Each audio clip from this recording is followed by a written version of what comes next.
नमस्कार दोस्तों। आज जो हमारे क्वेश्चन रहने वाले हैं वो प्रीवियस ईयर्स के रहने वाले हैं। ठीक है। तो प्रीवियस ईयर्स के सन 2000 के क्वेश्चन रहने वाले हैं। ईयर 2000। इससे पहले हम 1995 से लेकर 1999 तक कर चुके हैं। और ये हमारे एंशियंट हिस्ट्री की सीरीज चल रही है। तो आज का क्वेश्चन है द आहम्स। यहाँ दो एक असर्शन दे रखा है, एक रीजन दे रखा है ना।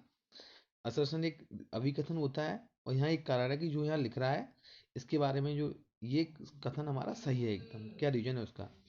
The Ahams and Puram poems of the Padinen Kilkanakku group formed a continuation of the Sangam compositions।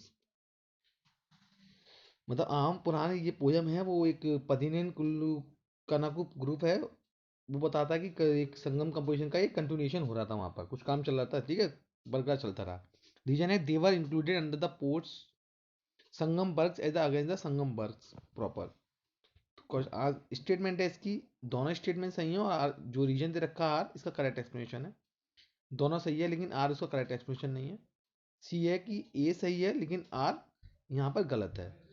ए गलत है यहाँ, आर और आर आपका सही है, ये आर सही होगा यहाँ पर। ठीक है, राइट आंसर क्या है? ए। मतलब दोनों स्टेटमेंट यहाँ पर ठीक है। हमारी असर्शन भी सही है और रीजन भी सही है। ठीक है। मतलब क्या है कि जो बर्ग दे रखा है कुल्लू कनक्कू एक संगम लिटरेचर को कंटिन्यूशन दिखाता है। नेक्स्ट है हमारा यहाँ पर असर्शन दे रखा है the emphasis of the Jainism on non violence prevented the agriculture from embracing Jainism. में जैन धर्म में ये बताया गया है कि अगर आप एग्रीकल्चर कर रहे हैं तो उसको कोशिश करो, उसको ना करो, है ना।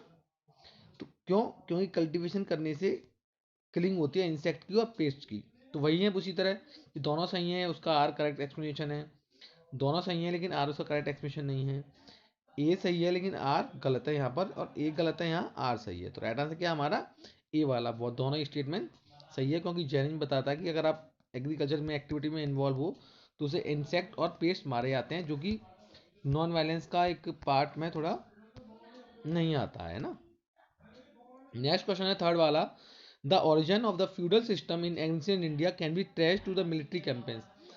ठीक है, कि जो एंशियंट इंडिया फ्यूडल सिस्टम के बारे में ट्रेस कर सकते हैं मिलिट्री कैंपेन से हमको पता लग जाता है, कैंपेन से पता लगा सकते हैं। There was a considerable expansion of the feudal system during the Gupta period. और गुप्ता पीरियड के टाइम पर फ्यूडल सिस्टम बहुत रफ्तार से बढ़ रहा था हमारा। तो दोनों स्टेटमेंट सही हैं और उसका करेक्ट एक्सप्रेशन है। दोनों ही सही हैं लेकिन आर उसका करेक्ट एक्सप्रेशन नहीं है। ए सही है, आर गलत है। ए गलत है, आर सही है। देखते हैं राइट आंसर क्या है हमारा, कि दोनों स्टेटमेंट यहाँ ट्रू है लेकिन बी जो है सेकंड जो इसका रीजन रखा है वो उसको करेक्ट एक्सप्रेशन नहीं करता, इसलिए ऑप्शन क्या हो जाएगा हमारा? बी वाला। बी वाला मतलब क्या है? ये वाला। ठीक है, बहुत ए एंड अपनी दोनों जगह सही है लेकिन आर उसका करेक्ट एक्सप्रेशन नहीं है। नेक्स्ट क्वेश्चन पढ़ते हैं फोर्थ वाला। अशोक अनेक्स्ट कलिंगा। अशोक ने कलिंगा एम्पायर को अनेक्स्ट कर लिया, ठीक है, और अपने मौर्य एम्पायर में उसको मिला लिया था। रीजन क्या होता है उसका? Kalinga control the land. Kalinga ने कंट्रोल कर लिया था लैंड को और सी रूट को कंट्रोल कर लिया था। ठीक है, साउथ में जितना भी था। दोनों ही सही है अपनी जगह, आर उसका करेक्ट एक्सप्लेनेशन है। दोनों सही है लेकिन आर उसका करेक्ट एक्सप्लेनेशन नहीं है। पहला सही है, ए वाला सही है लेकिन आर उसका गलत है, और ए गलत है और आर सही है। राइट आंसर क्या है इसका? ए वाला। ए का मतलब क्या है? अशोक ने कलिंगा को एनेक्स किया था, हड़प लिया था और 261 में बीसी में उसको अपने में मिला लिया था। ठीक है, उसने और एक और काम क्या हुआ था, फिजिकल ऑक्यूपेशन की जितनी भी उसकी पॉलिसी थी वो उसने अबेंडन कर दी थी, छोड़ दी थी। क्यों? कलिंगा वार के बाद में उसने बौद्ध धर्म को बहुत ज़्यादा फोकस किया और जगह जगह जगह पिलर एडिक्स बनवाए थे, उन पर धम्म के मैसेज फैलवाए थे, स्प्रेड करवाए थे। ठीक है, नेक्स्ट है फाइव वाला। The practice of military governorship was first introduce in India. जो मिलिट्री गवर्नरशिप की प्रैक्टिस है इंडिया में किसने इंट्रोड्यूस की थी? क्या ग्रीक्स थे ऐसे करने वाले, सकाज थे, पार्थियंस थे, या मुगल्स थे? ए हो सकता है, बी हो सकता है, सी हो सकता है और डी हो सकता है। राइट आंसर क्या हमारा यहाँ पर? ए। ग्रीक्स ऐसे पहले थे जिन्होंने मिलिट्री गवर्नेंस की प्रैक्टिस इंडिया में इंट्रोड्यूस की थी, और इनको जो उस टाइम पर गवर्नर थे उनको स्टडी गॉस भी बोलते हैं। नेक्स्ट है question number 6। Which one of the following dynasty were ruling over north India at the time of Alexander invasion. जब अलेक्जेंडर थे तो अलेक्जेंडर ने जब इन्वेजन किया था इंडिया पर, आक्रमण किया था, उस टाइम पर इंडिया में नॉर्थ साइड में, ये आपका नॉर्थ हो गया, ये साउथ हो गया, ये ईस्ट हो गया, वेस्ट। तो इस वाले एरिया पर जब आक्रमण किया था इंडिया के पर, तो उस टाइम पे कौन रूल कर रहा था इंडिया पर? क्या नंद थे, या मौर्य थे, या सुंग थे, या कन्वर्स थे? चारों में से कोई हो सकता है, ए हो सकता है, बी हो सकता है, सी हो सकता है, डी हो सकता है। एक बार सोच समझ के आंसर लगाइए, और मेरे लगाने से पहले खुद से एक बार आंसर लगा के देख लिया करो।